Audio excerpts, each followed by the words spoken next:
Derrière la grandeur des portraits royaux se trouve une vérité trop grotesque pour les livres d'histoire. Dans ces derniers jours, le roi Henri VIII n'était plus un souverain, mais un corps pourri et brisé. Le monarque autrefois grand, une fois craint à travers l'Europe, a subi une mort si dérangeante, les courtisans se sont évanouis de l'odeur. Et quand son cercueil a commencé à fuir, ce qui s'est passé ensuite collerait son héritage pour toujours. Aujourd'hui, nous découvrons le dernier chapitre incalculable d'Henri VIII, une histoire de décomposition, de paranoïa et de puissance glissant, dans les mains mourantes. Henri Tudor est né le 28 juin 1491. Lorsqu'il est monté sur le trône à 17 ans, il était considéré comme le plus beau prince d'Europe, grand, athlétique, avec des cheveux roux dorés et une augmentation majestueuse. Un ambassadeur vénitien a écrit qu'il possédait une figure extraordinaire et un visage angélique, supérieur en beauté à tout autre prince chrétien. Comment alors cet exemple de virilité et de pouvoir a-t-il fini par souffrir d'une mort aussi dégradante?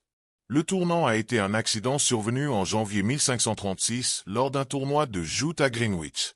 À 44 ans, Henri a subi une terrible chute lorsque son cheval s'est effondré sur lui.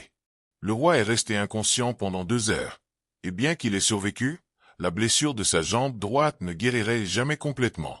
Cette blessure s'est transformée en un ulcère ouvert qui se séparait constamment, exhalant une odeur fétide qui a annoncé sa présence avant même d'entrer dans une pièce. Ce fut une humiliation dévastatrice pour un roi si vain. Les courtisans ont été obligés de supporter l'odeur sans manifester une répulsion, sous la peine de faire face à Royal Rat. L'accident a également marqué le début d'une transformation de son comportement. Par coïncidence ou non, cela s'est produit pendant la même période où Henri a ordonné l'exécution de sa deuxième épouse, Anne Boleyn, sous des accusations fabriquées d'adultère et de trahison. Certains historiens suggèrent que les lésions cérébrales résultant de la chute peuvent avoir exacerbé les tendances existantes à la paranoïa et aux crises de rage. Avec une mobilité réduite, le roi a commencé à prendre du poids rapidement. Sa taille, qui mesurait 89 cm dans sa jeunesse, s'est étendue à plus de 130 cm. Son poids dépassait 180 kg, ce qui le rend si obèse qu'il devait être déplacé entre les appartements royaux à l'aide d'un système de poulies spécialement conçu. Les cadres de porte dans les palais ont dû être élargis pour permettre son passage. Le régime royal a énormément contribué à son déclin. Les dossiers de cuisine montrent qu'Henri a consommé environ 5000 calories par jour, principalement de viande rouge avec très peu de légumes. Un dîner typique comprenait plusieurs types de tartes à la viande et des quantités impressionnantes de vin et de bière.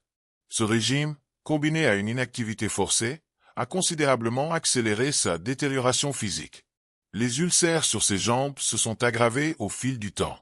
Les médecins ont appliqué des traitements que nous savons maintenant étaient nocifs, la cautérisation avec du fer chaud, l'application de mélanges contenant de l'arsenic et du mercure, et une saignée régulière qui l'a fait affaiblir davantage. Les blessures sont devenues si graves que les os étaient visibles à travers la chair en décomposition. L'odeur était si nauséeuse que sa présence pouvait être détectée à 3 pièces. À 49 ans, Henri a épousé Catherine Howard, une jeune femme de seulement 19 ans. Il a décrit ce mariage comme un retour à la jeunesse. Cependant, la différence d'âge combinée à sa condition physique a fait de l'union un spectacle grotesque. Catherine, incapable de supporter son mari déformé et malodorant, a demandé du réconfort dans les bras d'un jeune courtisan. Lorsque l'affaire a été découverte, le roi a ordonné l'exécution des deux. Son dernier mariage avec Catherine en 1543 était plus un arrangement politique que romantique.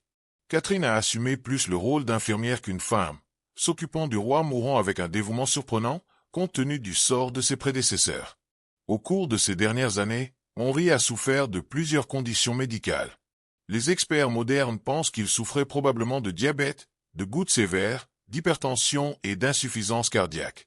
Certains suggèrent une syphilis, bien que ce diagnostic soit contesté par de nombreux historiens actuels. Cette combinaison de maladies a transformé ces dernières années en tourment continu. Les contes de la période décrivent comment le roi alternait entre des périodes de douleur insupportable au cours de laquelle il a crié et maudit tout le monde autour de lui et des moments de mélancolie profonde quand il est resté immobile pendant des heures. La paranoïa d'Henri s'est intensifiée avec sa souffrance physique. L'homme d'État autrefois brillant est devenu obsédé par les complots imaginaires, exécutant des amis proches et des fidèles conseillers sur les soupçons non fondés. La terreur a dominé le tribunal comme un commentaire imprudent ou un regard mal interprété pourrait entraîner une accusation de trahison. Il a notamment ordonné l'exécution d'Henry Howard, comte de Surrey, 9 jours seulement avant sa propre mort. Sa peur de l'empoisonnement est devenue une obsession. Il a mis en œuvre un système de sécurité alimentaire élaboré obligeant les serviteurs à goûter chaque plat avant d'atteindre sa table. Tous les ustensiles ont été méticuleusement inspectés. Cette fixation a peut-être été un symptôme de son instabilité croisée mentale ou le résultat de coups mineurs récurrents. À l'approche de la fin, les souffrances d'Henry ont atteint des niveaux presque inimaginables. Au cours de ces derniers mois, il pouvait à peine déménager, même avec aide. Gangrène s'était installée dans ses jambes, intensifiant l'odeur déjà insupportable. La cour royale est devenue un lieu de miasmes et de chuchotements, avec des courtisans couvrant le nez de mouchoirs imbibés de parfum tout en se forçant à rester en présence royale. Au cours de son dernier hiver en 1546 à 47, la santé du roi s'est détériorée rapidement. Il a souffert de fièvres récurrentes, probablement en raison de la septicémie, des nombreuses infections de son corps. Sa respiration est devenue de plus en plus difficile et les épisodes de délire sont devenus fréquents. Des témoins ont rapporté que pendant ce moment, le roi a souvent murmuré les noms de ses femmes décédées, en particulier Jane Seymour, décédée après avoir donné naissance à son seul fils légitime, et peut-être un Boleyn, dont le fantôme, a-t-il dit, la tourmentait. Curieusement, malgré son état manifestement terminal, personne au tribunal n'a osé suggérer que le roi était en train de mourir. La loi anglaise a considéré sa trahison pour prédire la mort du monarque. Les médecins et les courtisans ont donc maintenu la façade, selon laquelle son rétablissement était possible, même lorsque l'odeur de décomposition émanait déjà de son corps encore vivant.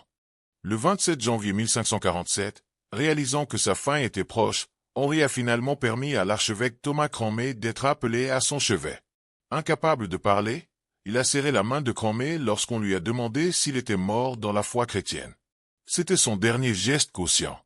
Dans les premières heures du 28 janvier, à 55 ans, le roi autrefois puissant a exhalé son dernier souffle. Mais l'indignité de son état ne s'est pas terminée par la mort. En raison de sa taille énorme, un cercueil spécial a dû être construit pour contenir ses restes.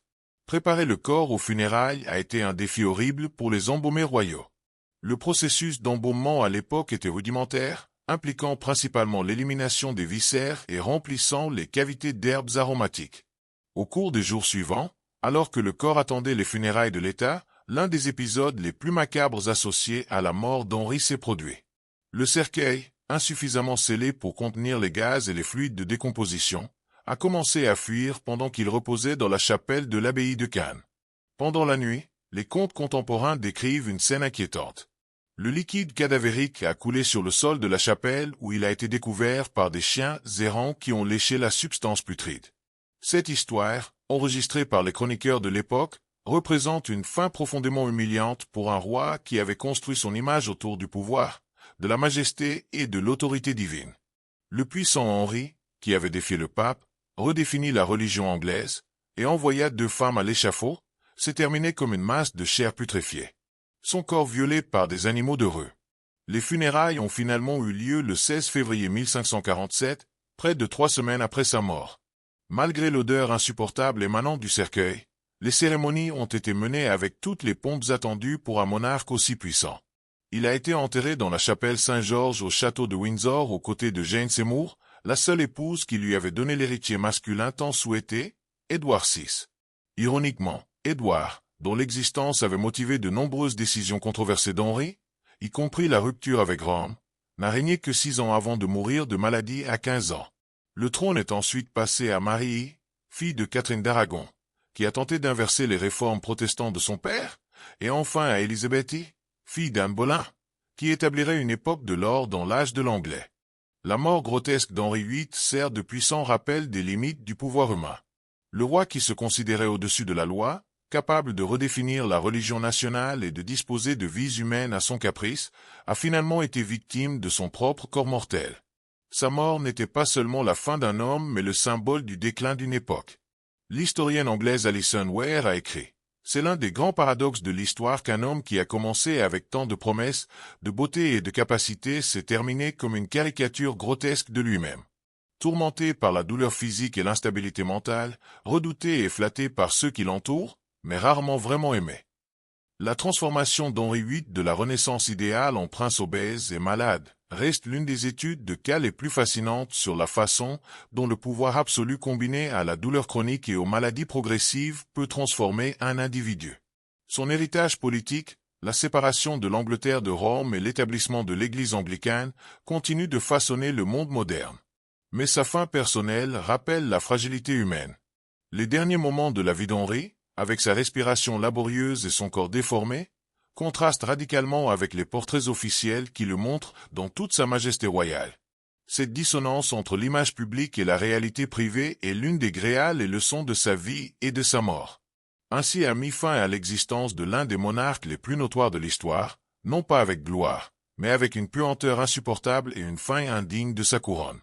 L'homme qui a transformé l'Angleterre et modifié en permanence le cours de l'histoire occidentale, s'est retrouvé comme nous tous, une victime de la détérioration inévitable de la chair.